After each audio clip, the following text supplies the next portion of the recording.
Se faafofoga la Samoa. Ile mele o le polokiki palapala. Ele o fai pule ia le o nei tonu o le pale mene a Samoa. E sa ili na manuia mo se isi tangata. Lela u fa sautu. Ele o e sa ili se manuia mo se isi tangata po se isi a inga po se isi urungali po se isi lava tangata. E tu atu o ia malana whanau malona tōrua. Ele o e fia vai pule onga o le sa ilingo se manguia o se ainga po se ngu po se kumalo. As simple as that. O nei mea umai e au mai. Hapea mai. O lea ua manguia sa mo. O lea ua manguia sa mo. Ia manguia whawhea. Ua matua lai lea tu. Fia ne te usanga talu na tuto tasi sa mo. Ono lua lima. O lua se fulu tolu te usanga talu ona tuto tasi sa mo. No, not lua se fulu. Sale, ai. Ua fast on se fulua. Ua ono se fulu mori tolu te usanga. Talu ona tuto tasi sa mo. Ono se fulu mori tolu te usanga. Talu ona tuto tasi sa mo. Ai mai lava i le taimi na tuto tasi ai sa mo. Ina ufa i atu isi au patala noa. Na o atu loa i sa mo al polokiki. Palapala loa ma ele elea. I se isi tu ai ngā palapala ma ele elea. Ele i yo o momo i el polokiki laulangi atoa. Paula polokiki palapala ma ele elea le paulata lata. I le polokiki lewo i Samoa. O le polokiki e Trump. E tau lata i ai. Ai e makua wā i maila le ele elea ma le palapala le polokiki lewo i Samoa.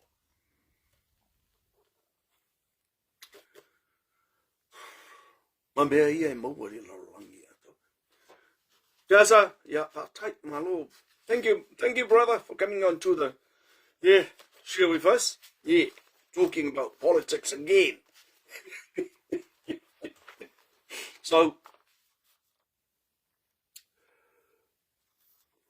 politics in Samoa means corruption. Or corruption is the overall blanket that blankets Samoa's politics and politicians. Ole, mea le tau ole corruption. O ole, le wha maoni o na whai o tiu te ma whaiva ma, ole su e lava o mea le kangaka i mea ia leo i tofinga i oi ai. Ole mea le nga ua matua a fi ai e whai ngā malo Samoa. E le na ole pāle mene. Ai au fia ai mangaruenga le malo. Ai mata mai ai e tai. E o i le tangata whai ngā luenga au pito mawalalo. E o aku la le corruption le tangata i e mawalalo i so se ngā luenga. O amakua o vale palapala i le mwha ua permanent le palapala le ua iai. O ngā corrupta i fo i le matangata whai ngā luenga ia. E tele whai longa ia e maua mai. Ioi, e so e ale mea lesi Samoa i le ola o lesi Samoa. Ia vai mea le lila mkakafi lefa. Ele o alu e whaavalea nisi tangata mai nisi atunuu. E alu makakafi e whaavalea tangata Samoa. O le mea wharinga leo kukikilo ke eri whawhinge lei Samoa o ngofo ma whaavalea isi Samoa. E vai le matautia o le corruption in Samoa. It's dangerous. It's getting into a very, very dangerous situation. And corruption in Samoa is the worst ever. The only country that comes close to Samoa's corruption is Mexico. Mexico. Yeah, where those cartels are working. Yeah, even the police force in Mexico are in the payrolls of the drug lords in Mexico. Ole mea fo ile na leo wa yai Samoa. E amaka mai ai le ko misinga o leo. O ako ai maisi leo si ngia ia. Wai totonu. Ole au fai ngā ruenga. Ole au wali ile ia ka ia mea ngai. Wa yai ka maku ila epala wa yai. Yoi. Wa yai ka mali mongi la wa yai. E o atu la le whai ngā mā loa le whatuatua i le atua sa mo o tasi. E tau mawhai atu se mea i le leia i le atunuu. Wa le mawhai. Wa le mawhai, wa maa loto, wa maa mawhauwhau, wa maa sani le mea lea o le sele mai. I le mea pala. Se whautala, Faafofoga mai. I le aso tolu se fulu o Iuni, i le lua afe se fulu fitu. Aso tolu se fulu o Iuni, i le lua afe se fulu fitu. Fato amae atu ala whai ngā paloto le lua afe se fulu ona. O le totongi o tuila e panga ia, o kongi le kamalole i pekesa, la iai le kaimilea. E fitu afe, fa se lau, fa se fulu ma le ono tala, lua se fulu ma le tolu sene, i le lua vai aso. Faafofoga mai sa mo. O le totongi o le kamaloa lea sa pale mia. Ia sa moa o mai i le amatanga lua afe lua sulkasi. O lona totongi na iai, e fiku afe. Fa se lau, fa se fulu ma le ono tala, lua se fulu tolu sene. I le lua vai aso. Sei fikane la sa moa. Fikane ale mea lea.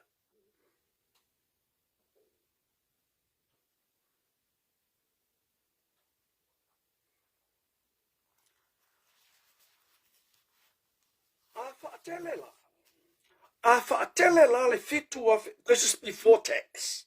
This was his gross. This was his gross earnings a fortnight. A whaatele la le fitu of whaselau whasfu me ono ta la lua se fulu tolu sene. I le lua se fulu ma le ono. Lua se fulu ono ta i lua vai aso i le tausanga. Ora mo waile o le tino i tupe. Se lau fitu se fulu ma le valu afe. I le tausanga. Se lau fitu se fulu ma le valu afe. Ta la i le tausanga. A tōla iai maona alauni sa iai le teimi le sfulu lima afe. Se fulu lima afe tala ona alauni. Ele o tuua iai ma ka avale ale malo leana iai o ka avale ngā pe fai kau se lau afe ka la le kau ka avale iang felo e pale mia. Like bulletproof. Na moni ana. A kōla iai ma ka avale ia. A tō iai se fulu lima afe lea. O longa ko kongila. E se lau iwa se fulu tolu afe. Ile tausanga. A kōra e maka vale e ka i se lau afe le kau walanga. Melanga e bulletproof ka vale. O lona winga la. Wa ofa aku ma le lua se lau. Lua se fulu afe. E kokongi o le pale mia sa iai le lua afe sulu fiku.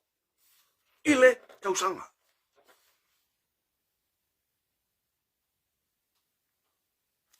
Sei kilo la. Sei tanga e ane la Samoa.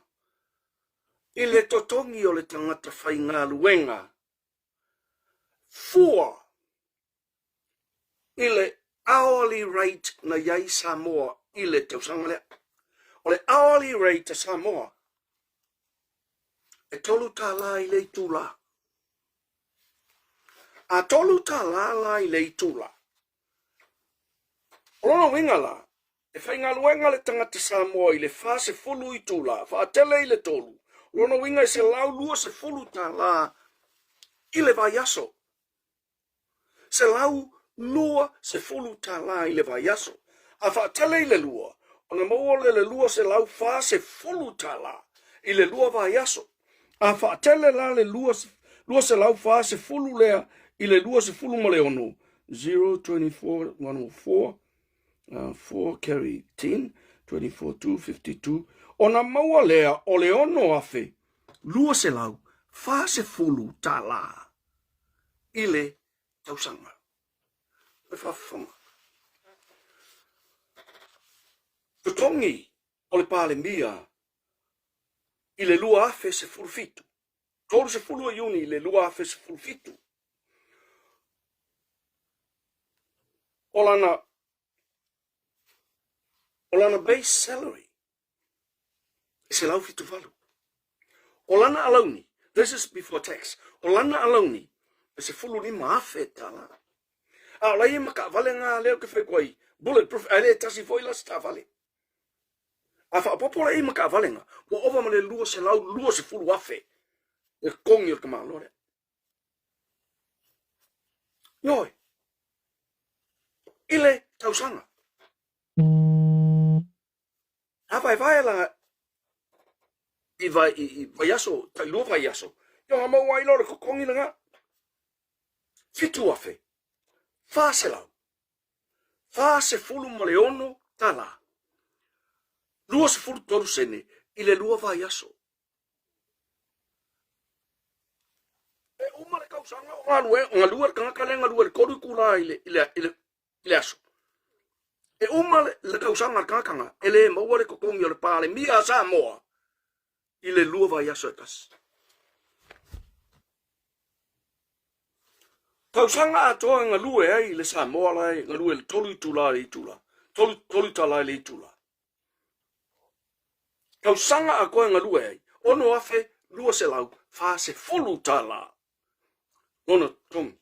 That's the gross. Gross. Elite of Islamic text. A fikala I le fitu afe wha se lau, wha se fulu ma le ono tā la lea, lua se fulu tolu sene I le lua vai aso. Olona winga. E kausanga mangai masinga e ngā lue ai I le tangata Samoa. Whaka maua le kokongi o le lua vai aso e kasi o le palimia. Whea o iangi mea whapenge I lalo le la.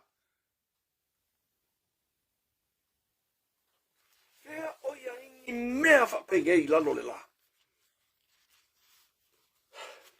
O kou ia le langolango le kamalo lea. Sai whai mai ana se kou whaamakalanga.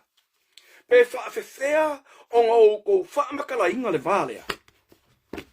Kausanga a kwa masinga ngā lua le tangata I Samoa. E le kukosa long kukongi le kausanga masinga. Ma le kukongi o le pāle mia Samoa I le lua vai aso e kasi.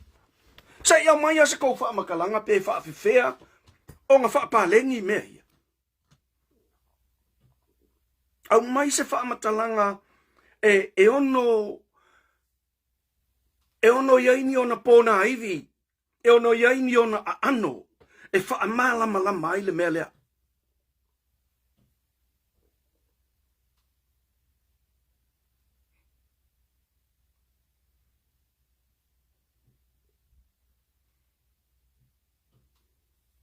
A lea whau kākoiro, a lea ruese mai ma ide. I ide, o le palimia. Ke mā lore. Sa pule longa kali ide e ma with Ministry of Finance. Yo o mai le so, o langa son-in-law, lai lava audit in general.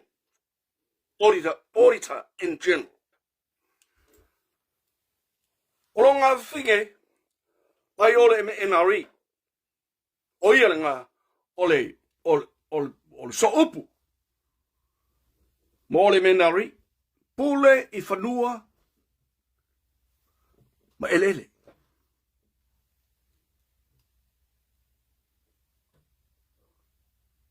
Ai la malesi mea.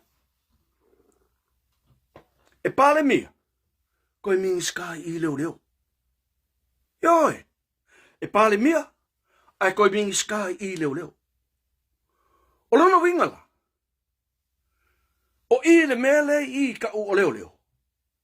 E leo ngi leo leo a Samoa. Ai mai se ala lunga I whauru lunga o leo. E le ongi leo leo a Samoa. Lea ua kākou wa ai o tau sila sila mo tau. Mai mo iai Samoa le unga leo wa iei nei. E le oni leo leo o ngā lulue mo le malu ma le mamalu o Samoa. O ngā lulue leo leo nei mo le malu o le kamalole I Bekesa. Yoi. Yo la whawhiwhenga le mawhainga kokongi. E vai, kasi le lua vai aso ai whikua whi whaselau. Koi kiki a, yoi, kiki a se fulu afe. O le mea lare ka kaunga round up, ka kaulanga round up le mea whapea. O I lai, whiku afe, whaselau lea. Waka kaulanga round up anga I lunga, I le koru afe, waka kaunga round up anga I lunga, I le se fulu afe. Wa olona winga. E umaange le pale bia I le lua afe lua kasi. Wa se fulu afe le kokongi I le lua vai aso. Te isa ili maini wha maumong. Ai umane le lua vai aso e kasi. Ua se fulu afe le kokongi o le pale mia. A Samoa. Ai Afrika la le kokongi o le pale mia New Zealand le wainga. Ina le lua se lau lima se fulu afe mo ntupu. Ai o le pale mia New Zealand. E ova ma le 5 milionga ka ngā kaola ia e ngake e tio lai. O Samoa. Ele akose kua ka milionga o ka ngaka lai ai. Ele akose kua ka milionga. Ai se vai le kupe le e whialua ia ngei le pale mia I Samoa. A o lai oi tangata lau tele o le atunuu. Le mea au pito sili lena. Ona lele lai. Fika ange la kokongi o mingiska. Polongo wingala. Masalo le kokongi o le mingiska ko kasi leo ia ili kai milenge. No, en whainga malole na. Masalo po le kokongi o le mingiska ko kasi. Ia masalo pe 5 afe. Ile lua vai aso.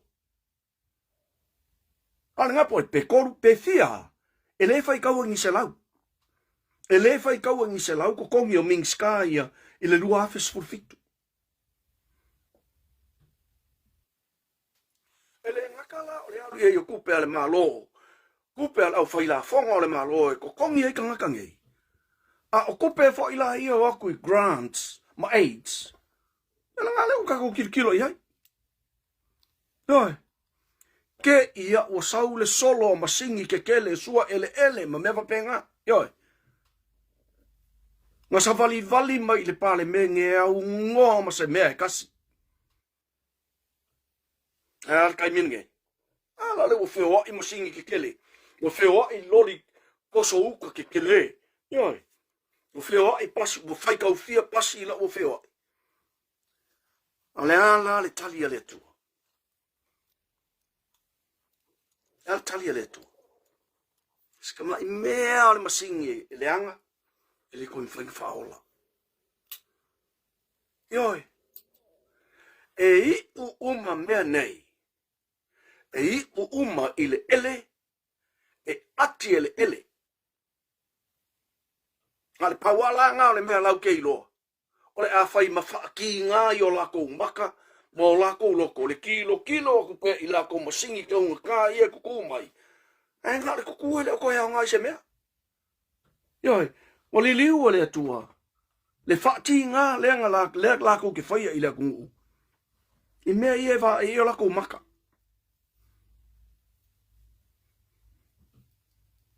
O le polo kiki Samoa. Lea walai ona leanga le upu politic.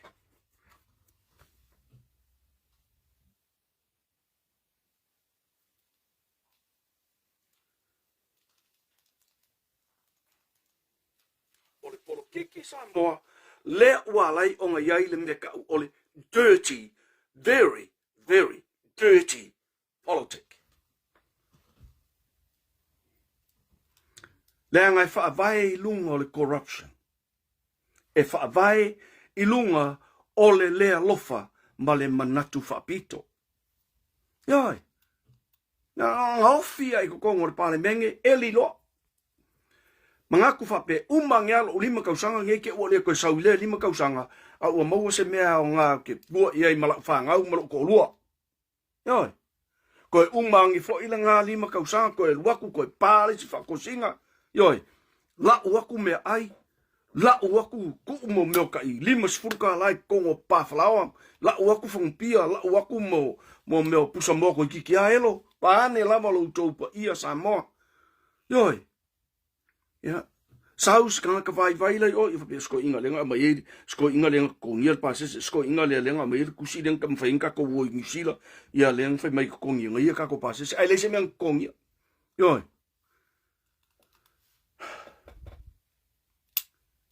E vai la le men ka ko wola mai. A o lea e tau wha amala malamatu. Ali. A ese le sau wai kanga kange. Ioi. Wala lau mai le vale o Samoa. Wala lau mai le vale o Samoa.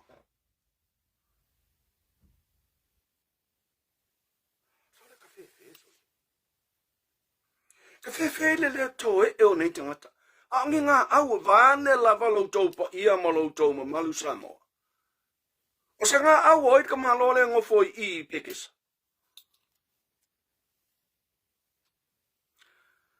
Ka mai kikila le lau maka ka fi le whango koe whalongolongo. E ka ngofa mai se whamole mole lo tātou ainga. Oni toi au mai ia te uni. Ni polo kalame el kangakale o maka kafi.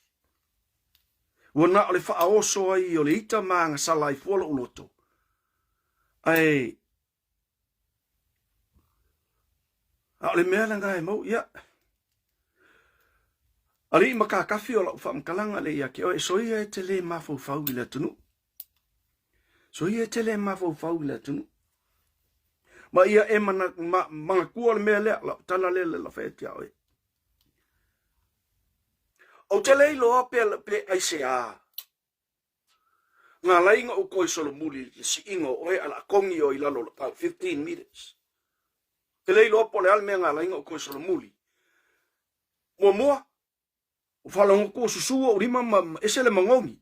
Ioi. Ai le a vea la le mea le ngā. Ma mea e whalongo o ki musu ai. Ai. O le atua e alofa. O le atua e alofa. Musu ia lo uanganga. Musu ia lo loto. Ua lava le ngā o. Ngā ka whekoko ia I o kuri. Ioi, ke kua e ilunga e kifa. Kua ilunga e kifa. Ia, ua e laki. Ua e laki.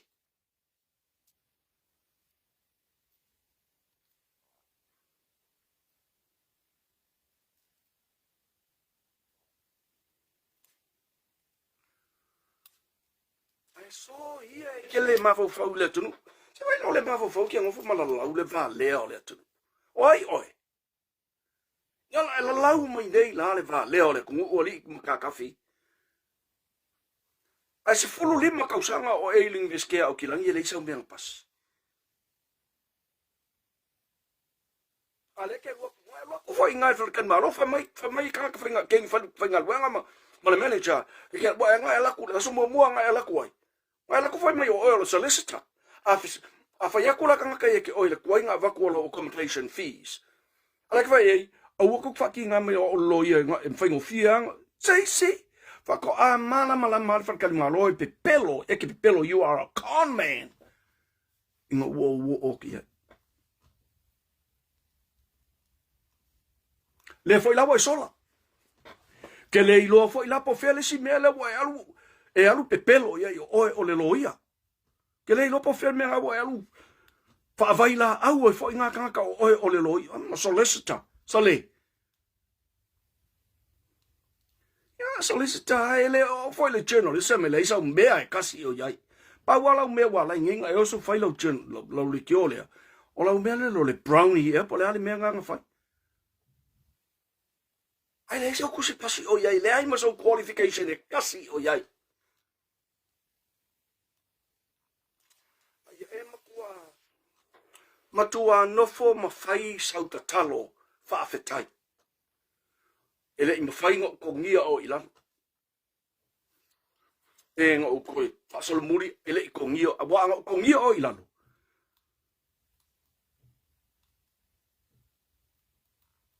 Ia masala pia o mai kai mingai o lau wa e ia wa kau ko le mawhai ngai mingo i whale mai pasi me whapenga. Ia langa lai mai mau e fo ila mo uaso. Ioi, mai mau e lo kai mi a oi oi.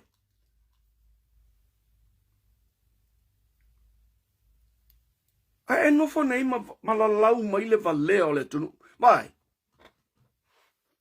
A wale a vea lo winga su e mea. Ngai ke su e mea ngai ka ngaka ia leke. E ke ngofo ma ngofo ma faasoa ia o por kalame ia. Ia maua mo ye kupe ngai ke olai. O le fa lave oi. You want to live in the fast lane, but you don't have the means to live in the fast lane. Look, no. Vesele sofa. Matagofie, your fantasy is to live in the fast lane, but you don't have the means to be able to live in the fast lane. So what do? You con people. But the people that you con are the most vulnerable people, and I don't like that.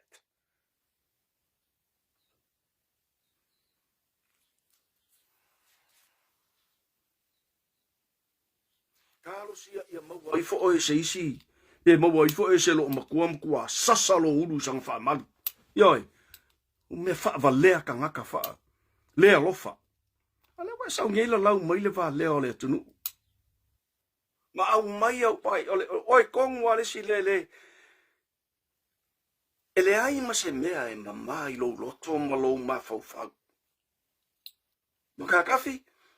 Wa lava mea sa o ma mea le ia e fai.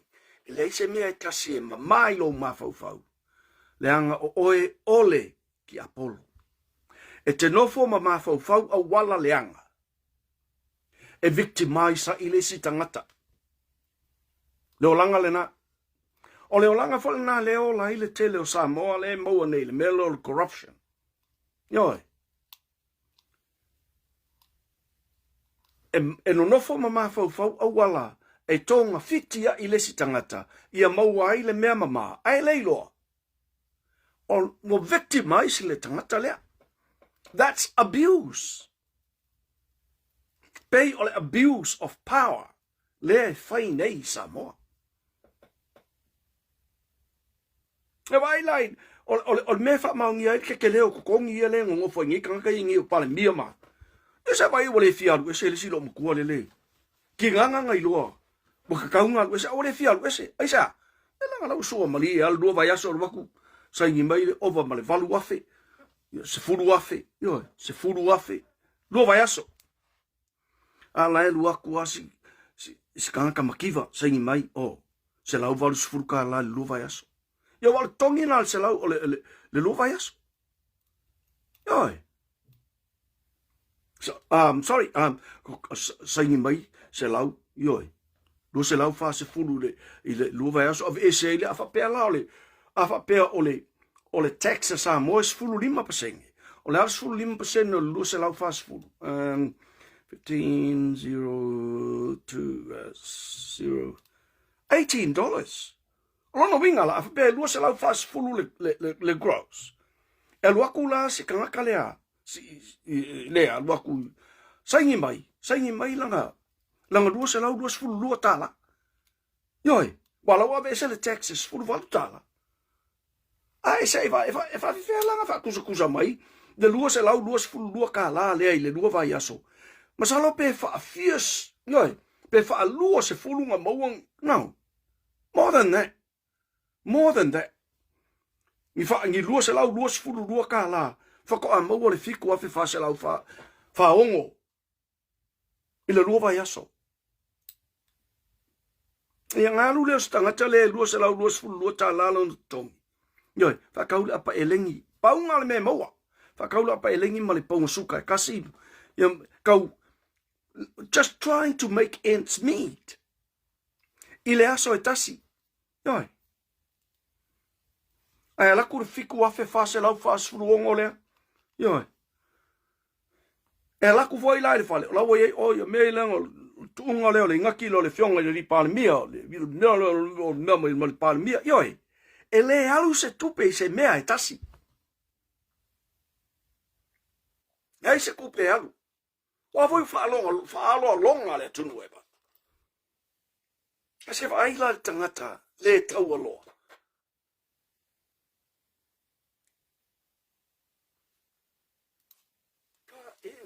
Ingo e sole.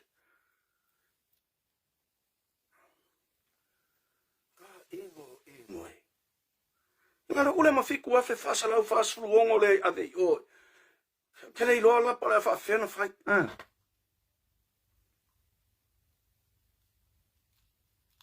Lua vai aso. Male tangata lenga lua e koruku la vai aso. Alu se lau lusu luka la vai aso. Lua vai aso. Ale me mo le lua se lau lusu luka la. Ave fa kawele pusa moa. Le pusa moa. Ai fa fela le pili o mori. Le pili o le vai. A onga ka mai ki pasesa ka mai ki le a onga mal ko foi mai. Fa kaume ai ka mai ki mo le a onga. La le tu ai la le tu ai nga fai tanga samo. O mai fau e tangata nei le taimi, ai le i o i le pale mene. O lato ma fau i le taimi o tau faasoa tai lo lato olanga. I believe they won't. And they will never ever think about those times because they know what they are doing. They know what they're doing is corrupted. They are corrupted. But they will never admit it.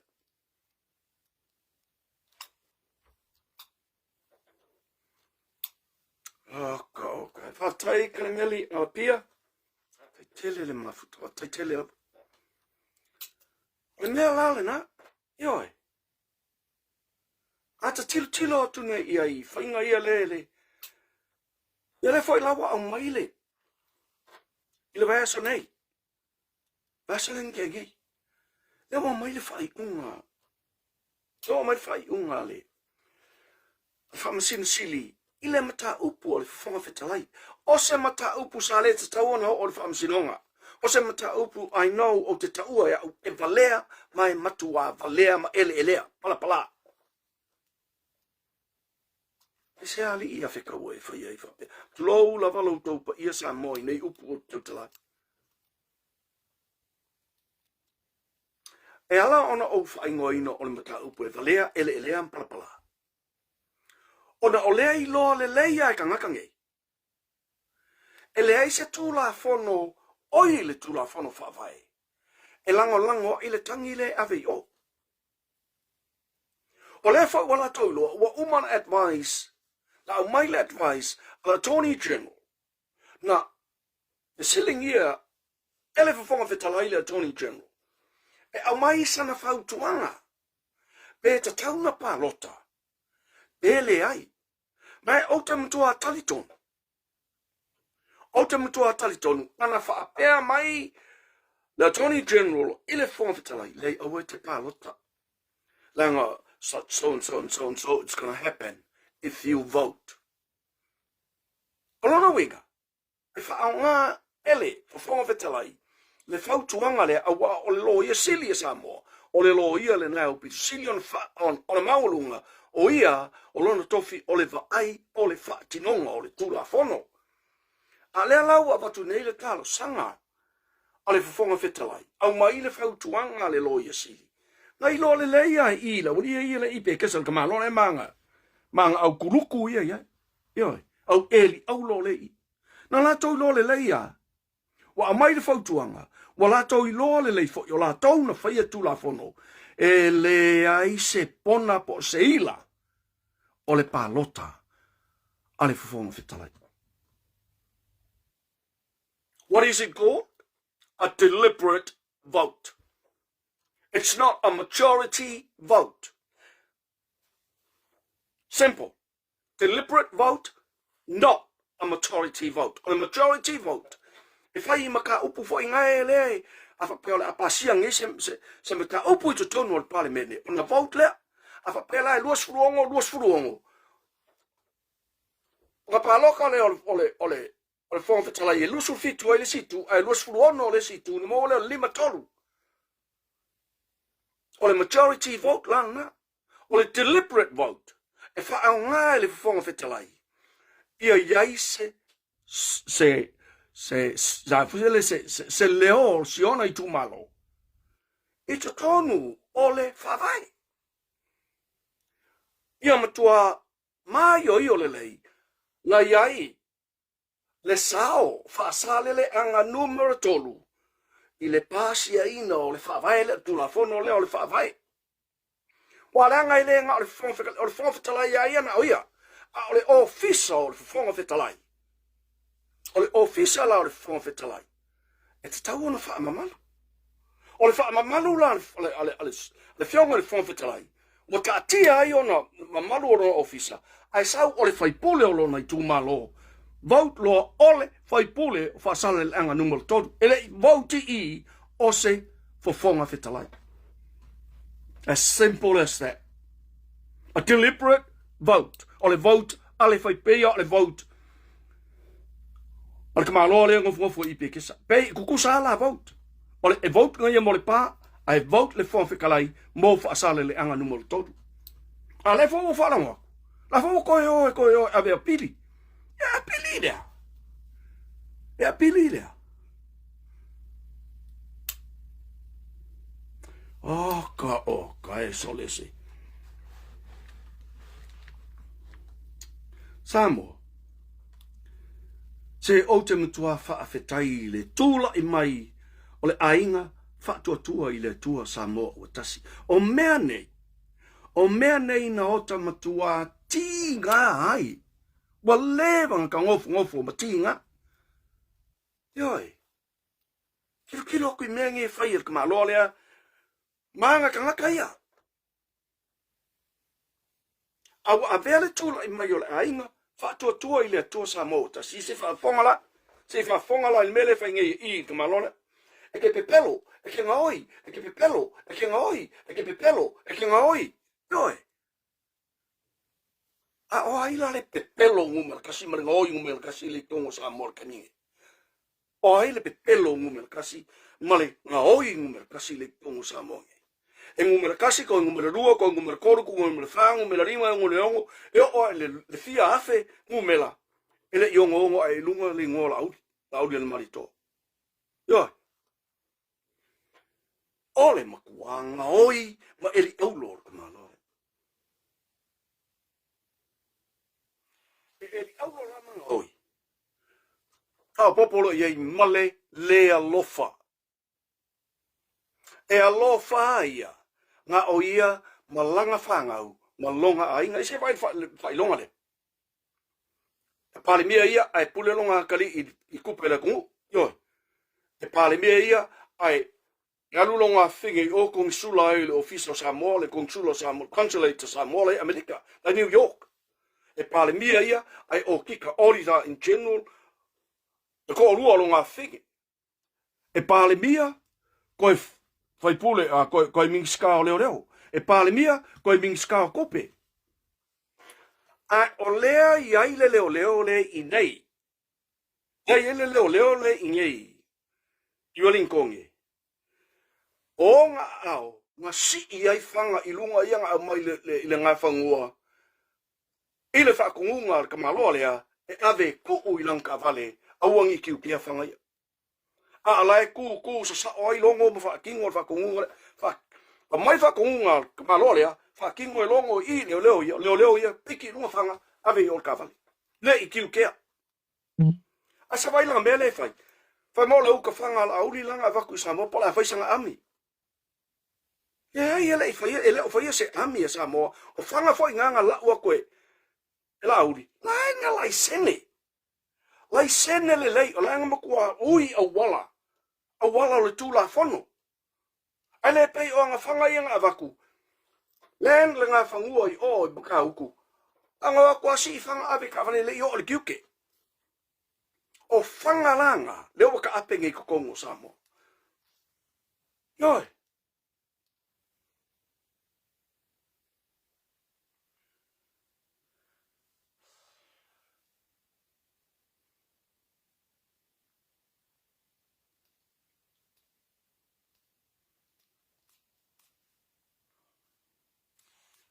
O kai soli. Mau mea lele lei. E wha mau I le ngoa o ka malore. Mau mea lele lei. Yoi. O whangua o le akungu.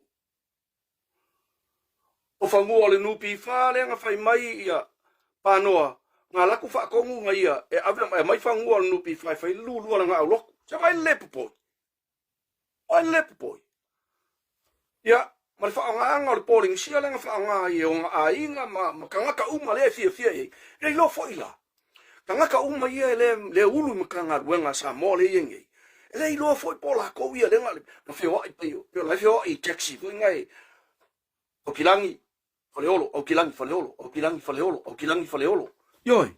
Le lope ngā ngā vailas falile. Ya, o kilangi alfa. Me whakau rea. Ngā oso I lunga oso I lalo. Oso I lunga oso I lalo. Le ai ma se kongia. Le ai mangi pa se kongia. Yoi. Le ala o whai a kungei le whai ngā malo kau wha sa o mei. Au le mwhai sao. Ua le ma whai ngā sao o lai o makua ngofo ngei ma koe. They are longing for that time. They are longing for that time where they were free to move around, you know, without paying anything. Without paying any airfares to come to Auckland, back to Faleo'o, go to Brisbane, back to Faleo'o, go to San Francisco, back to Faleo'o, without paying any fares.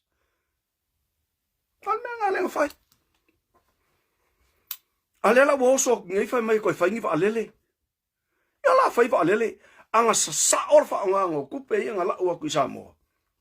Salo po ua se fulu I le lua se fulu. Po yoi, la tala te le lua se fulu. Ni fa alele a Samoa ia. Alfa ala velavi. Na oku mua kanga. Ele ma fai ona fa pea mai se ele sa ole mea lea. Mai. A whapea te whinau mai ele sa o tua inga ielo tutua ia tuai. O le sa o iloa lea o le lilam ka kafi. O oe la o le vale. Ngā o oe ala le vale lea I Samoa.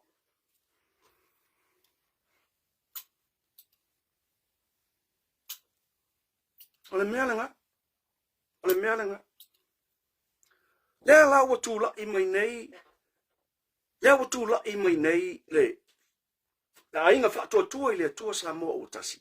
Faafetai. Wa au mai mea ia e whaamana malama. Langa ilunga mea se whaamana malama mai le tunu. Langa ilengi kupe ka ngakanga I le ka aluai. Ele whapengi lako kupe ngau mai malako mai o lako ainga. E waku I pane menge. Whai ele malo Samoa. Now.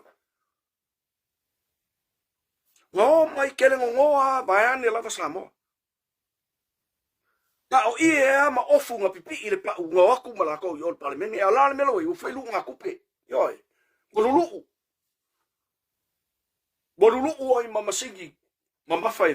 Ka sua ai le elem. La lau ma mea sua ai. Le sua ai ka whakai. Yoi.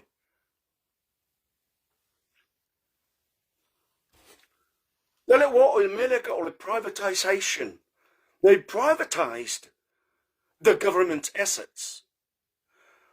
In any other country, when they privatize things or the government's assets, it's big businesses from outside that country that buy into privatization. Privatization in those countries. Ai ale privatization na Samoa. So e aku I o mea ele Samoa. Whaala potonga tūma oti Samoa iai. Nga o whai pūlea. Sa whai pūlea le Europipi. Lai shareholders are. Absolutely true. That's true. O a lava whaala potonga tūma oti ale malole iai. o lai shareholders ai fai pule sa fai pule ile he ropipi.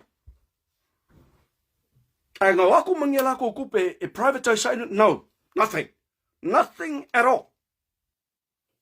Se vai lai le fe kauil o mea yo o assets ale malo. Sa ta tauna mo wa le fai tau biliona ale malo ale atunuu e fa ngai ati la ai. O lona winga e maua pilionga nga o kala. Pe anga fa pea ongi kampangi fafoia nga waku e fai ma shareholders o mea ia. Ar fala velave. O au fu au lo ia le au eri au lo ia le ko e aku foi. O manga oi e fai ma shareholders. Ai le ai mangi kupe nga waku e fa ka wele mena. La wo aku yo e kele me o ngai eri au lo ai. Ala o ko e aku yo e fa nga mea ia. Ia mo mangi kupe ko kongi ai. Fa ngi me wakala au fa ele. Ai le fa ngo. Fa me wakala au fa masangi ai. O nga oi nga le nga oi ele ropipi. Sorry, I'm sorry, all those people that support HRPP. That's how they scam the whole country. HRPP is a scam. It is just a scam. It's not a political party. It is a scam. A party of con men. It's a party of con men. The worst cons in Samoa. Or in the world, I would say. Okay, no. Ato oi chiloi, fai pule o mangai, le ai ma se fai pule sa fai pule I le ropipi. E leo iei singa nga fasi pisingisi, pe leo iei me fai nga fai pisingisi au koe nga uma. Ato o ne tote sila ma ai po feo mo fai pule ia. Yo isi u, yo. Na. Sa oi, manga ia lo pusoki. Yo. Va pe mai wala fo ela po pole al loko o po fe la ma wa de mele o fe le la mai fe mai pe mo wa mele yo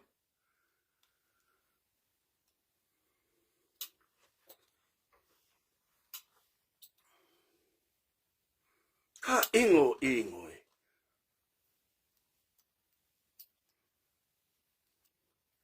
le fo va lo tu fo me la ko ya lu e pili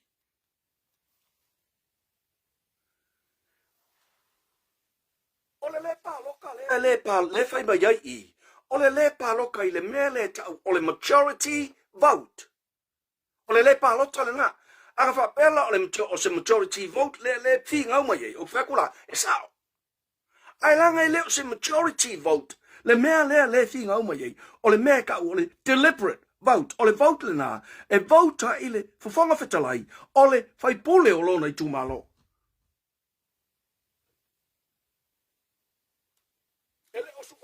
malo ole vote ole palota alona ituma ele ole fofonga fetalai la nan palota ole ituma lo fasale le anga numero todo as simple as that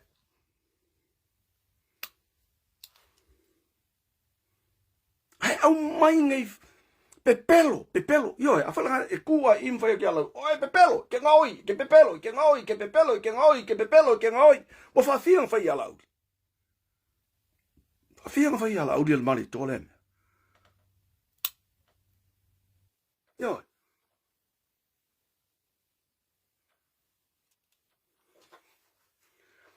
mona ke lola ole kusi o lima ya audio mani to ale o yale o ngofo mai o ke pepelo ke ngoi o ke pepelo o ke ngoi o ke pepelo o ke ngoi o ke pepelo o ke ngoi yo you are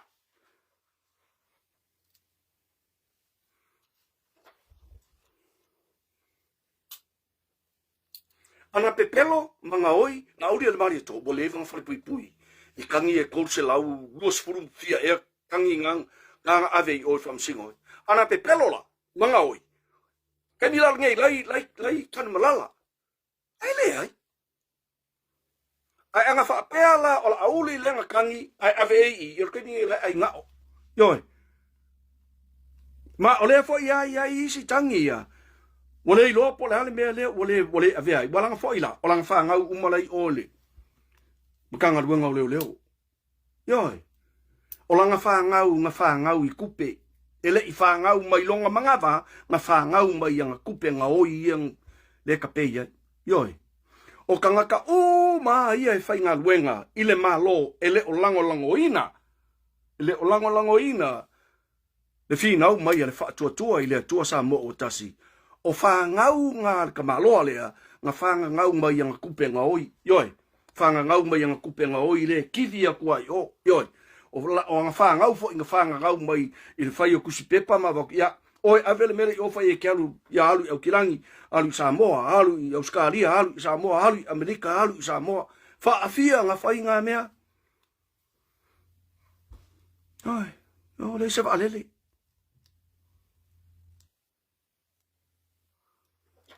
Le ala lalena, ua matua, whai ngā tai, o na laa Samoa I lunga. E whiu e kau whai se mea, e laa I Samoa I lunga. Ele mwhai se I vangana, ua sui uma, whaulu lunga o matanga luenga le malo. Au le ngā o le mea whai, I ka ngakange, wha uma lako kong kalake ia o iai, sui uma. Sui uma. O nau eselea, ai minoi atu tangata e atu, e alo lofa moni I a Samoa. Ngā kule. E atina e Samoa. Ai pēr nau whai atu I le vai aso le na tene. Anga lele ngā ki ngā e Samoa. Ana whaau ngā tatau uma tupe ian a watu e atina e Samoa. Yai. Ora kai minge wakukungi. I waalele se fia I Faleo'o. O le taimile nei. Masalopo o lua pe tolu. Ni universite to tonu o Samoa. E a mana ia e le lalolangi. Yai. Masalopo o mara kai minge. Waluangi universite uporu. Ai kasi se universite se vai. A o universite umanga. E alo ia e le lalolangi atoa. Yoi. E hoki ingi deans mangi vice chancellors ali. A universite ye fafo. Ona alo ia leo lato whailonga I mō mai. Angan mele kupu. Na. Saurukanga kamalong tu low lava le. Papa ngala. Saurukanga kamalong ki kelimenga te ia ole. Ya. Ia level NCA certificate le su e kamakingi.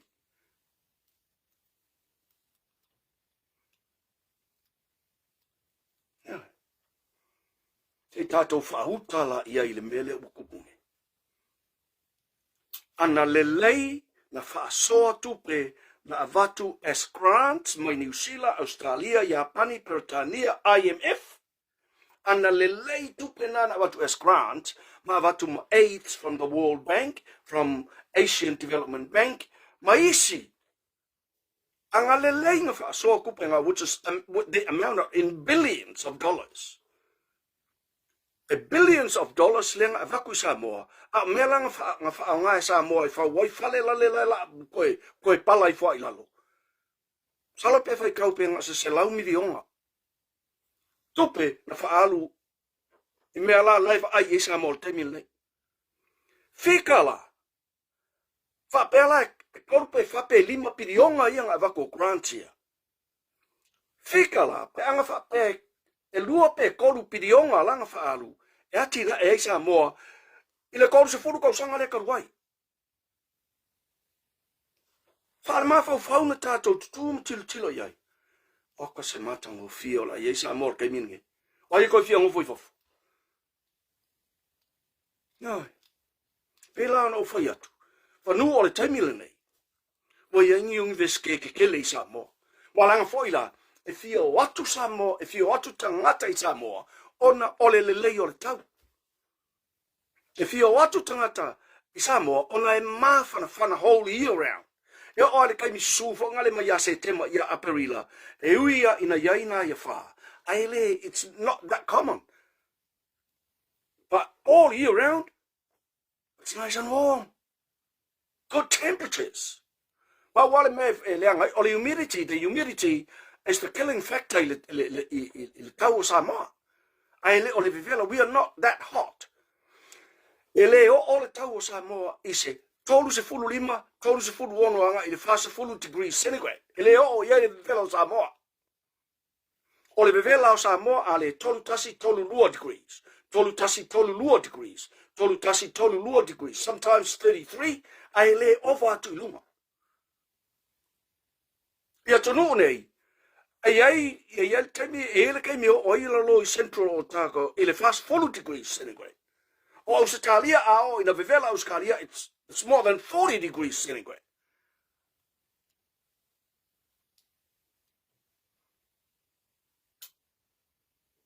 Ana le leila ona faafoe tupe ia na la lau atu i Samoa. Fai tau pidi ono tupe ia na la lau atu i Samoa. Or kai miringai ua makua. Masalo po ua iai se moro wai bole ngata i le iai le whakawa alele Samoa aia. Ua iai mani ngirviske ki kele pe kolu.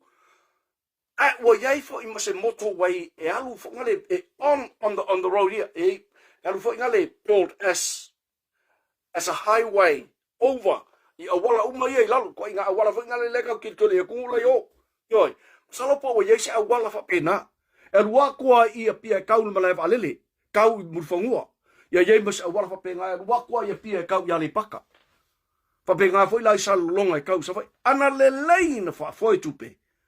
O le tu ainga whainga le na ua tauna whai e sa mol taimil nei. Wa ia mea kau o moro ways. Three ways. Alara mero kako i langa kako motorway uma makako valele makako USK makako yoi na ua ngoko uma i kanga le wori ia na le wako e liu ele ua aaki e monga yoi na mangaku ala ko whai ala ko elinga aulo ia ele o sila le atua ya Wā kau ke fia. Awa tau te tofo. Awa tau te tofo.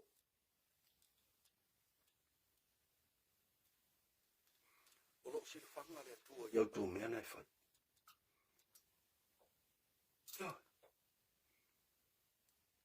Le lau umar ka malo le ngā lak bole fia ruese. Mai le ang le ki o le fia ruese. Nga fai au saingi ale fiku a fe fase lau fast flu ongo ka la lua su koru saingi ile lua vai aso. Wow. Nga lau fia ruese. Ai lei loa pēr ruese kai mi lei lua kasi. E lei loa pōko saingi le se fulu afe.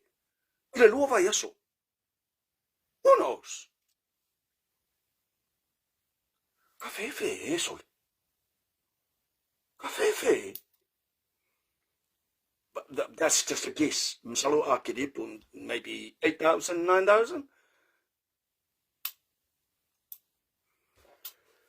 Tunamafono ela metarata, yeah, just 30 degrees. And the humidity, yeah, the humidity is always up in the 90s. That's the killing factor. Ele temperatures of Samoa. If a lele eleve velatele, it's very comfortable temperatures. Ai ole mela wa tili ina pe pela tele Samoa. Ole mela ta ole humidity, ole air fo ngale esule air. Esule air ile mele mi mitia ele la mai le sami. Yo mi miti le la lunga ilunga. Ele alu esela male air o Samoa. Na tuala a meet if liquid turns to gas. It's tauna puna mua. It's tauna puna mua le mele na ia mawhai ai. Ona liwa usa ma miti ia ele la. O le pupuna la na lea leinga vevela ia Samoa.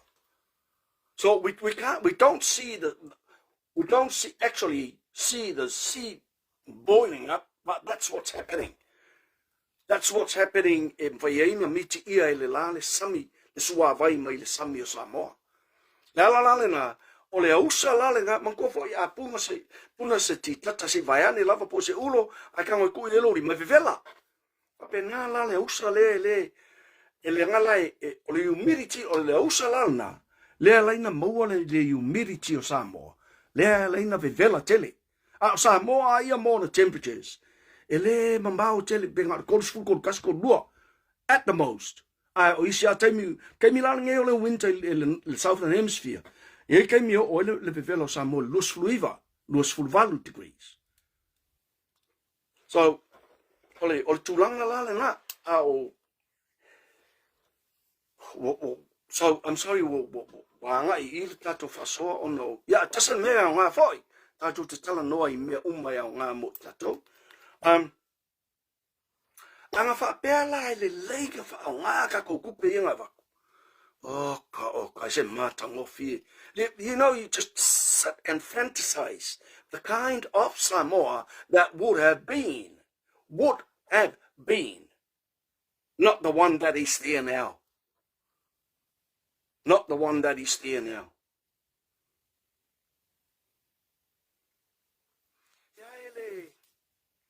Ai le mawhai, tanga peo nau whai atu I le amatanga, ana le o atu le polo kiki Samoa, e le corrupt. Ana le o aku le polo kiki Samoa, e le corrupt, I se tu ainga corruption, sili, ona ele I le larangi atoa. Nga fo wana uta ua le sili ona ele I le larangi atoa. Ua le koe alofa I le whaipule I se isi tangata I fafo atu o le li o lona ainga. Ai masea I lona to lua ma lana whanau. A le whai roa mai irika ma lole ng palimia. Nga o langa whangau a le ngofo maku I mea. Yoi. Nga whangau a le ngofo maku I mea pu lea mea ta ua Samoa. O lona ainga. Alea e oku le si au eri, au lo le. Ia whapea la ko au lo umanga le lau ke eria, ai leiloa. O pala o au lo ia le eria ka mano le.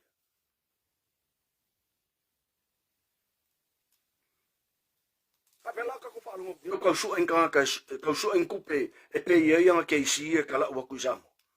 Ele o su e angi kupe kala ua ka pe ia ke isi e kala ua kui whamsingonga ia whamsingo ia la ua.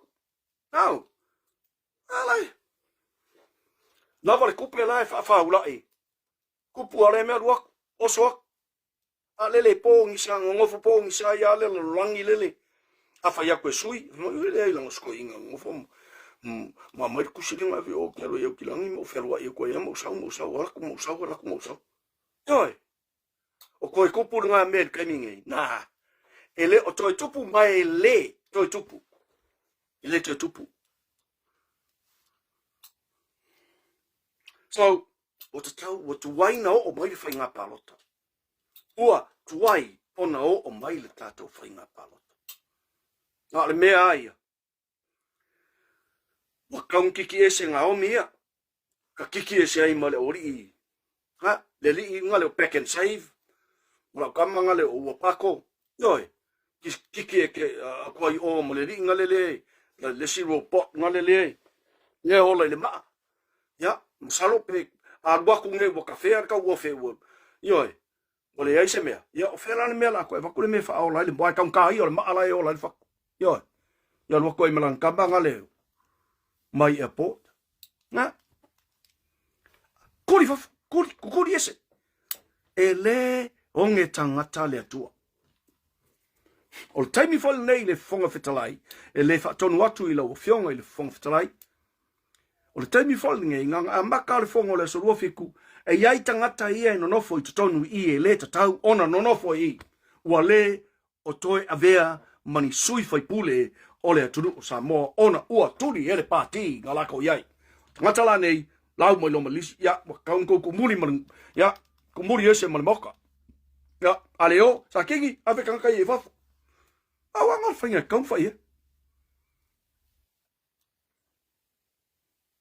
Leoi.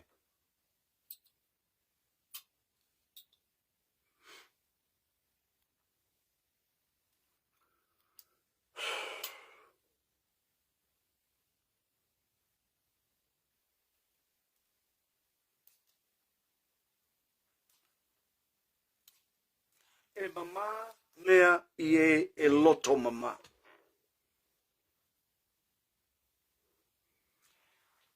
A o e loto e lea ma le whaatua. E le ai se mea e mama i o latou loto. Ma o latou mawhauwhau. E oi. Tanga. O le palo ka ai ale fonga whetalai la e sa o le lei le whaatinonga. E sa o le whaatinonga e langa e le o le palota ale fonga whetalai. O le palota ale whaipule o le i tūmalo. O le sesenga na me lua. E le o palota o le palota ale fonga whetalai as if it's a majority vote. E palota lo o le palota ale fonga whetalai. Then it is a majority vote. Ai a palota lo o le deliberate vote. O le vote lana o le vote ale i tūmalo whawhaipule. As simple as that. Ai o ke lei lola po fele me le feo sofi mai ei ma mea ia. Mai o te talo. E si le mea leo o manatua ne. Tali tonu mai sa mo o le mea lea la a whaatalitali ei i kama lo lea. O le a whaakalikali ngei se ia aua, se ia o ili taimi e le pāsia ai. E talo tupe. E iei le mea makaukia e kopu, pe a le pāsia le talo tupe. Mana tua foi. O le whainga mā lo le tūne.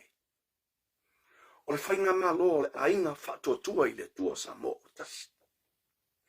E kusa lapa o kukuri kanaka ia. E au le whaavaea le ngofo mai. A laia e o makaulangi o la tau o le whaatua i le tua sa mo o tasi. Na, whaatautoa foi. Le whaatautoa o le whaiga malo le ainga whaatautoa i le tua sa mo o tasi. E iai la le mea lea o te nofoa ma o popole iai. O te nofoa ma o matua popole iai. Talo sia ai lo mele tupu. Talo sia ia vaven kukuri ele i o le kemi whaikau o le kalor ko e whai ele whai unga le talor tupu. O te nofo ma o popole. Ma o manatu. A o nei na le pasia le tala o le tupe. O le mea lana ta o le vote of no confidence. O na o le tūlanga lana the vote of no confidence. A tupu la le mea lana. E tasi ale i tuangai le i tonu Samoa. Na le tu o le kamano lea. E le mawhaila i le ao le malo. In common sense, e le mawhaila i le ao le malo. O toi nofo ma toi tofi, sa isi tangata mai i le governing party. Le anga o le pāti lea leo wa fail. Ale a nofo nei le ao le malo, ma kusi longa lima i le kamano lea. He is the leader of the opposition party.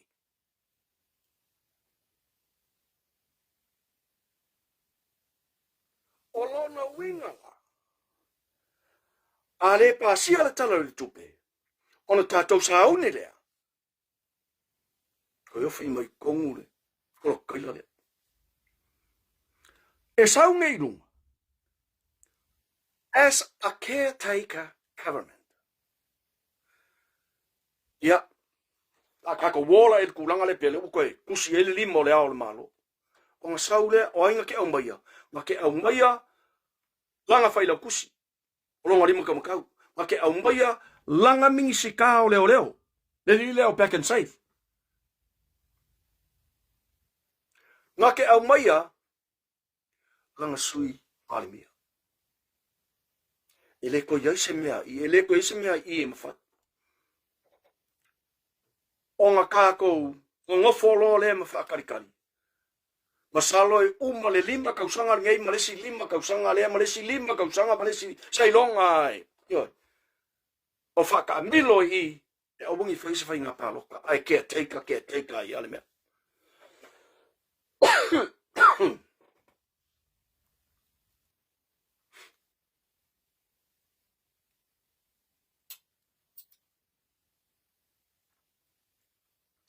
A le pasia le tala le tupe. Ona foslo le o le lo makua le ngofo I fa mai o yer ai le se pale mi tau, she's no longer prime minister. Ua makua le so fa lo lo makua. Ai wole fial wesi. Langa ki kele on ko kongi e ka sangi ka lo fa so. Le banga le wala ngale fial wesi. A o ia foi. O le si eli aulo le sai o le robibi. Yoi. O le melinga le ua lilo ai kakangu lilo ai ila lo. The forensic audit. Le ua le ongo mai lunga. Mai o le mea tonu wale na. Le ngofo ai ma ave ese. Muripola ana Rosa mai o as a Minister of Finance. Mankoa foi o le forensic audit that was Muripola ana Rosa's baby. O Muripola ana Rosa na foi le mea le ama you want to nana amataina le mea le o forensic audit. Le fai mai o le fai mau ula leo mea I o mea le angai. Fai mai o le fai mau mea le anga o le erika o le mea o le forensic oil e pole mau o la foi mea le fai mai lo makua le o le ka o le forensic audit. Lava ala ka o lo makua le ka makan mai ka o fire station. Lava anga ka o le forensic audit. Ya. O le na tu e kem fai ka so song me o le what yeah. O le na. Ale pasia nele tala le tupe. The government that is ruling at the moment, e ui aina le o toe, a inga ele whātua le tua sa mo o tasi, le lom kua lea maang kangaka ia ko rima, le ua oke marisko iwa lea. E ui aina le o toe whātua le tua sa mo o tasi, ai ole whainga malo lea na pasia, ole whainga malo, ole a inga, le whātua le tua sa mo o tasi. O lo upapo le ngala, o e tasi ale I tua ngai le whawhea ngai mai whainga malo. E le aise si kua ngai. In natural courses, in reality, a fair law, the government of the day, the next head of government is the head of the opposition. O le whatulanganga ngā whainga malo atunuu democracy. E fair law le whainga malo le iei le temile. Tula I mai loa lea, ole, head of the leader of the opposition party, and na te ulu iai, the caretaker government. Mai atula, e kupuro le menga, e ngofo ia ma mai ang kanga I kokong. I le koe puri o Jesus.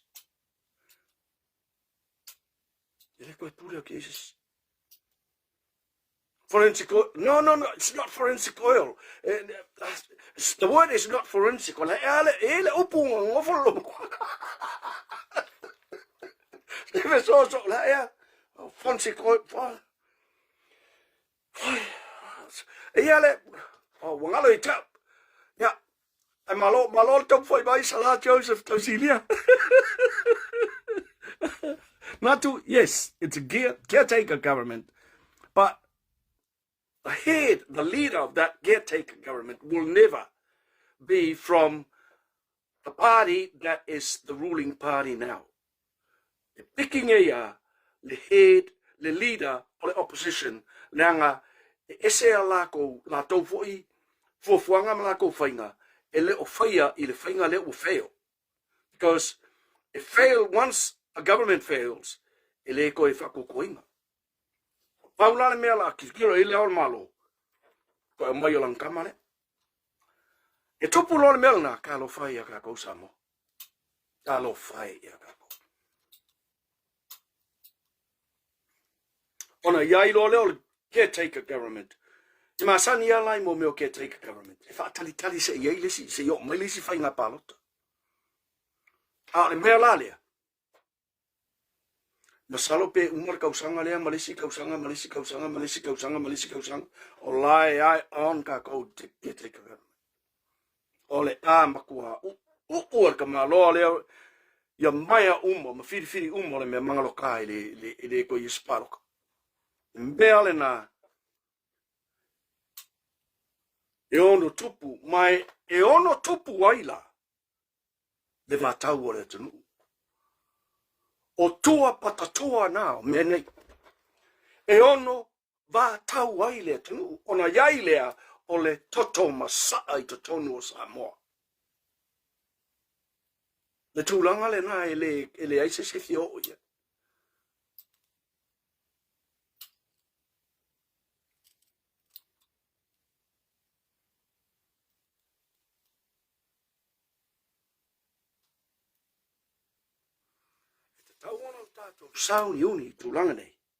I'm not trying to threaten Samoa, but I am giving you the very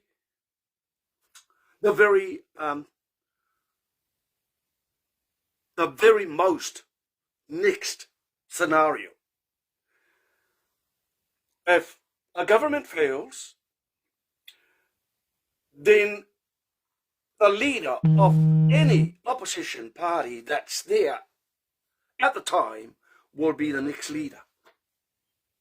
In Samoa's case, the only opposition leader le iai o te malole I pekesa.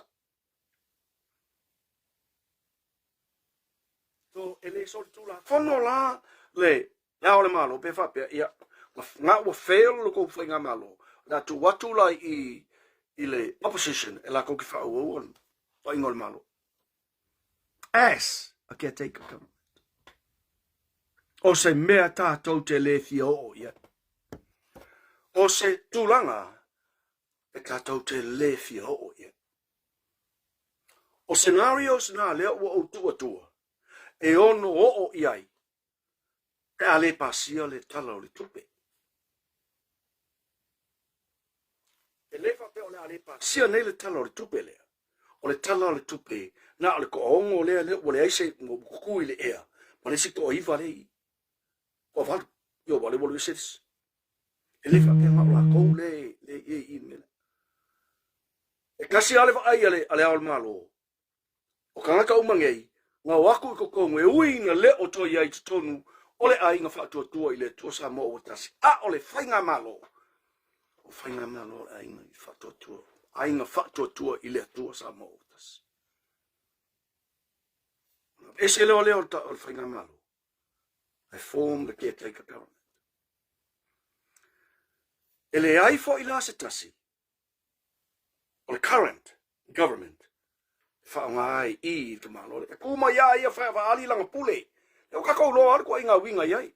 E kuma ia whai langa pule ko kasi. Noi. Ai ela ming sky le whaalonga man meluk whai kwai. Ngamo I lon me whai. Noi.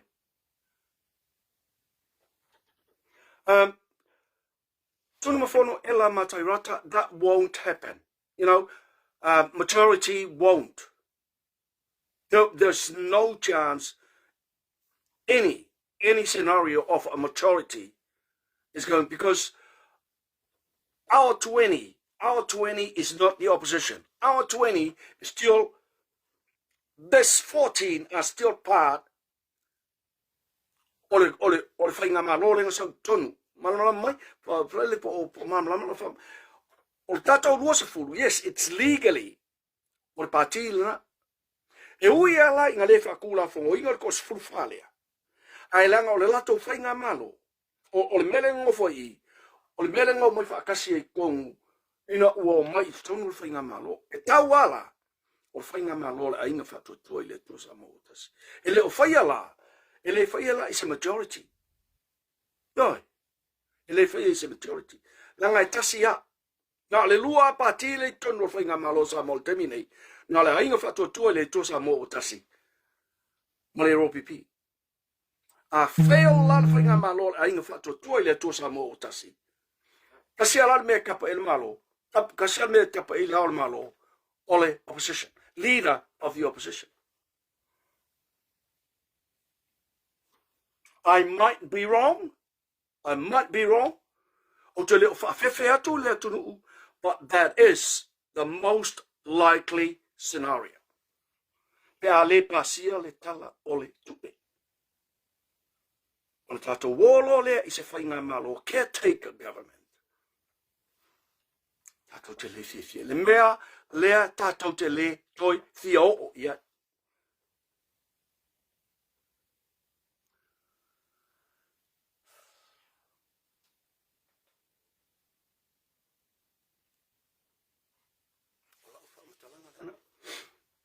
Atonu pe tele nisi le. Yeah. Ese sio vai au? Absolutely. I hope that will never happen. Absolutely. So, ya tau o te mutua mali ato toa I lo fina ngalo na ese. Kele ilope o le aliku ainga. O le aliku ainga koso le ala a koso ai. Kele kamaloa lea maanga langa au.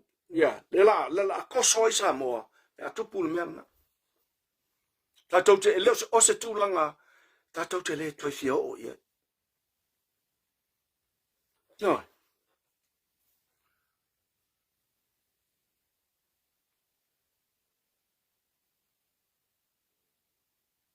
Lau e palapa. Ia. Koe whafo ia kua upu whafau ilo nguku. Wa nea sa moa. Whafo ia kua upu whafau ilo nguku. A e valea. Ia. E rure koe a onga mai o makua. Mo e iloa o le. Ia i whaasau ngā le malumaripa ia o sa moa I lunga o le. O le whaasoa. Se au o le whaakua le mawhau me le kaunku oi. A le o ia o e o makua. Leo whai aku loa o inga. Ia, ko aku le mea ngai koe ku'u lo nguku. Wa e le mawhau kele.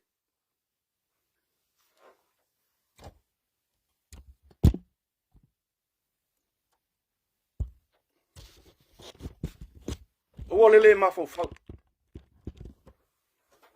Ai le fifa longo I la whaasoa. O le ke sau lunga I. Sau lunga I.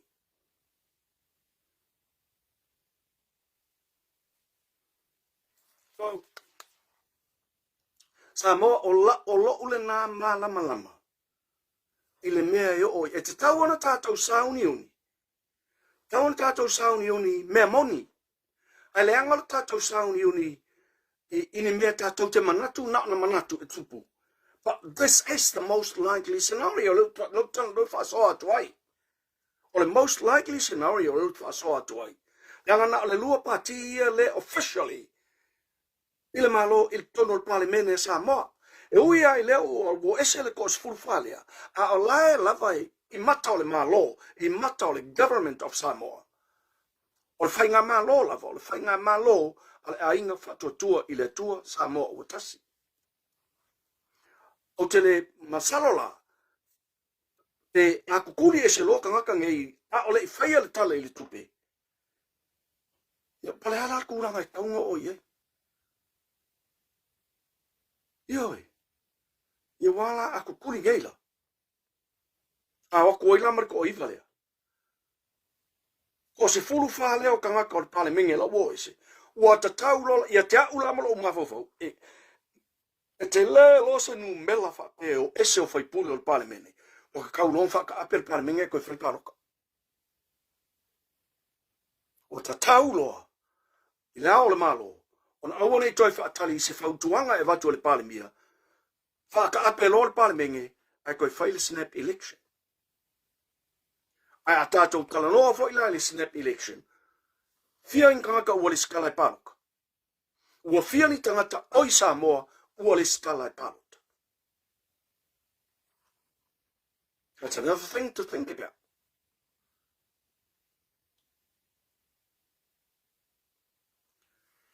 So, tātou sauni uni. Tātou monofoma tātou sauni uni. Mea ia. Wa le angai. O le isi le ngā move o le kumano lea. O le isi ngā na move. Whatalitali se ia le pasia le tala le tupi. O nana I loa loa lea. O ia e kusi ai le lima o le ao le malo, walang o ia o le taitai o le itua ngai. O le mea ngai topu. E le whapea, e le toi tusi i le lauri le mali toi, le tātou vaenga. Leanga o le tātou vaenga lea le a vote no confidence. Wa vote no confidence. O lo winga ale pasia lor kala le kupe. E uia ele o se kako kala le kupe, kako ia ko lusi fulu. Ai leanga o le vaenga lea, leanga ngofu amfai mai, o la kou le maa lo, ale wha atua tua i le tua sa mo utas. Lea la le na. Ai tātou on sa i tātou tatalo, tātou nofu tatalo. Se sau ni alo tātou atua, a wala o mea. Ioi, tātou te nofu sauni. I parale mea la atopu mai. Oangi mea la kukupu mai kaimira. Ai, Samoa, se awale tei ale tangata ele eise tō whāma se whautau tanga. Tātou, o whailo atu le mea lea. Nanga ele mawhai, o nofo mau se mea o iloa. O le mea e mauti noa, o le mea lana i tupu. O ngō ele i le kaimia kupu ai. O koe kako vivesi lea. A o lea ele i whailo atu i lo tōpa ia malau tō mamalu. Tātou te no nofo sauni uni ei. A tātou no nofo atu lama sauni uni ai o aku le kaimi lea wa iai seisi mea wa tupu whaftai lea lofa o le tua. Ioi. E mama mea i e loto mama. A ele aise mea e mama i e le mafaufau. E o le li lenga palau vale mai ngei ungi. Male le whaatua tua. Tātou tala no o tu inatu. I lau faasoa. Scenario na tātou mafaufau iai. Ai. O le. Tau puli matanga luenga o leo leo. E leo koe ese kako makanga luenga o leo leo. E leo koe ese kako makanga luenga o leo leo. A whai o iai. E le o ngā lulue la le matanga luenga o leo leo. Lea mea o whai iai le whaantanga. O whai ala whaamtalanga le, langa lea iei tangata soli tula, whano le, whio isa o loko. Ioi. O le iei le mata upu te le e a fua ai. E a fua ai, ve singa umanei le tunu.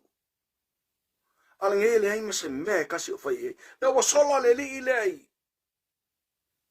Le wa sola. O sola i Auskaria. Ka sia ia maupa angin ka ngaka i Auskaria. O sola i Auskaria. Nanga lela whai de keisi le alise. E maua i ngā le maka ukia o le pepelo o komisinga lea. Wa whai anga pepelo. Wa ngai loa o le a maua le kurimangu. Whai loa malanga move le alu. Ai okay mai ele mingsika au mai ai ma le executive direction mai lesi ka ngaka le ilunga. Yoi. O le whaalafinga la lea. O le whaalafinga lea. O mea uma ia le kukupu kukongu i le li o le. Paua la le mea le la whatau nuu nei. O le sua ngā kala le la whai masina nei. O le sua ngā kala le ngā. E whaalango lango i mea whawhau ma pe pelo whau. O le makanga duenga o leo leo. E le ai ma se mea o le a whai. E a fia ai. Le moni ma le whamaoni. O le moli mau Samuelu. O le mea le la whai i. O le a whao ngā ai i. E whai malatou. Moli mau. O mea umai e kukongo le moli mau Samuelu. O mea ngā whau e whaaleanga ai. Eska ngaka lea leang le sorkura fongo. O i lai le moli mau lea. Leo o kau mawhai e whawhau uma. It's a conspiracy. O whao ngā le moli mau. E conspire ai leo umai e i. E whawhau ai moli anga ia. O le whaamasinoga la lea la tātou whakarikari o ki ai. Ele o se whaamasingonga o le maka upu lea le hit and run. O le mata upu o su e ngā tala. O le whaamasinonga o su e ngā tala. E iai la isi tala e whaamahoni, mamoni. Ai iai fo isi tala o le makua pepelo lava. Ma whaalango lango I lungo mea whawhau o leo leo. Lea whala iai maleseri loka ofe. A mea e asa I loka. A mea asa I loka le kangata pepelo lea. E oso mai mang, lau ka o kingo mai a, ele I whelua I Samuelu matupu o la tanu. Yoi. A le nge ia e oso mai, whai mai a mela ya ma. A mea se I umangi. E whale pui e maleri. A le whale pui le taimile nei. A le whale pui oi le kaimile nei. E masuinga loa mea nei. Wa umare whai ngā pāloka, wa kula I mai ai ngā whaatua I le atua sa mo o tasi. Ia ona whaatino lo lea. Whaatino lo lea. O le tātou private prosecution. Ioi. Ua uma ona o whaatala noa I le polo fesa o mea ia lea pe o whai kwai lesa o le whaatala noa. Wa au mai lana whautuanga ia te au e whaingata, ai ma whaina whai. E whaingata, ai ma whaina whai. Ioi. E leo whaapea mai e whainkai le ma whaina whai. E whaingata, ai ma whaina whai. O le awala e tatau ona uia mua, e pei ona uia e le fionga I le whonga whetalai, o le lo ia sili. Ioi, ole lo ia sili. Tālo siala, I o atia I le taimi lea. A whapea o tātou lo ia sili le leiai, a I o atu le taimi lea wala I titi le stress lea I ai le lo ia sili. Wa lo ia sili ia. Ele lei le lo ia sili ata mai. E anga vaa fo I lo le tofi, ale whalame lave. Wa iai isi tūlanga. Ua whaalawe la vea ai le whaiga o ana whai unga. Wa lewa ana fia whai unga te tau ma le tonu. Ale loia sili. Ia ale whaalawe la vea. Tau fia ona o isi tangata. Ele o tau fia la ele loia sili. Ala e kau fia onga o isi kangaka. So, tātou on sai. Ioi. Folo pea le fuala aulanga folo sko ingo yopu. Ioi. Tātou on sai. E sau malama. E le po pea senu. Ina whati no leo tātou private prosecution. Wa leanga whai mai ngei back and save e kaunka. Ioi. Whai mai back and save. E mkoa kaunka. Ia. Ai ole tele o lima. E mama I se adenga. O te tali tonu I le mea. Mai o te tali tonu fo. E whai lo le private prosecution I le hit and run. E le ilola po fian mela koe ala iese kangaka. Why?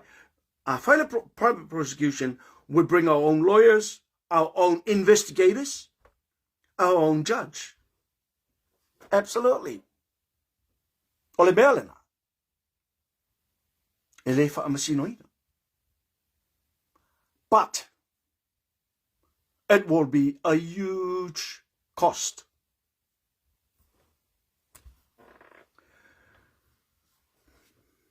Pe whai mai au le maunga lele a kako whai akua le maunga e. E alu ka whao koe sau wai, e alu a koe sau. O le whaatuatua. Whaatuatua I le atua Samoa uatasi.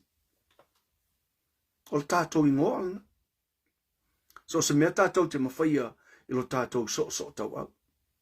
Ai se tātou tālia talia lupe o mau. Yoi. Ole a se seu pea la tau I fale mua.